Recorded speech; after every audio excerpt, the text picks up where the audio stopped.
It's amazing how we can go through suffering and Christians can come around and all they really need to do is just sit with us and encourage us, but instead we start judging people in their suffering.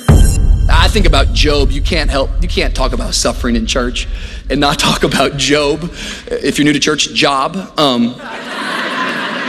was talking to a dude and he said, bro, I've been reading that story about Job, homie. I was like, it's Job, but I like it.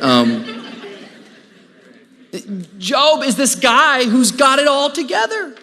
Like he's got everything. Go read his story. It's like 42 chapters. It's pretty much a poem. You got to really read it because the first chapter makes a lot of sense. The last chapter makes a lot of sense. And in between, you're like, what's going on here? But here's a man who's got money. He's got wealth. He's got businesses. He's got a wife. He's got kids. And in one day, everything's taken from him.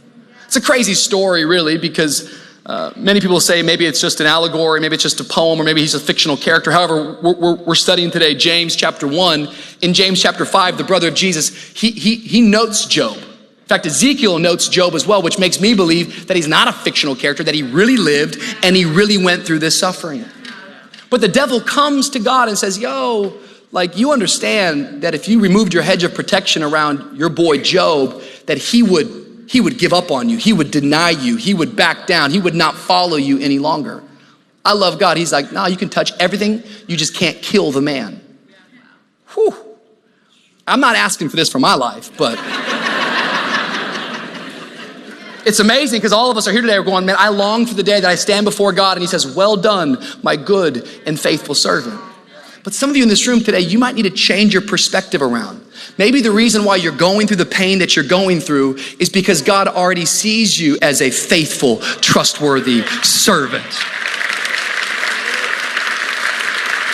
I think so often God has more trust in you than you do in him.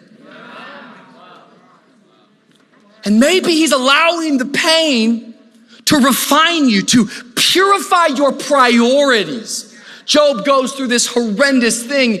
And at the very end of it, if you know the story, it's a beautiful story because literally his latter was greater than his former. God gave him back double for everything that he lost. It was an amazing, amazing miracle that God does. And I believe Job actually gets better in the process.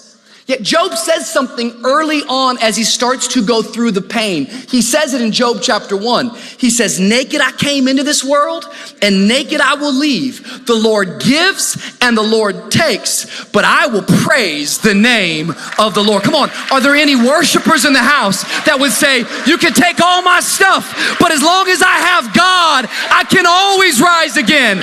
I can always stand back up again. Come on, where are the worshipers at today? His priorities had been purified. He had no false sense of security. He lost his kids. His wife turned her back on him. His friends said, this is because you've sinned. It's amazing how we can go through suffering and Christians can come around and all they really need to do is just sit with us and encourage us, but instead we start judging people in their suffering. May we never be that type of church. May we never be people that when they're in their valley that we hold them down. Maybe we be people that speak life to them and encourage them.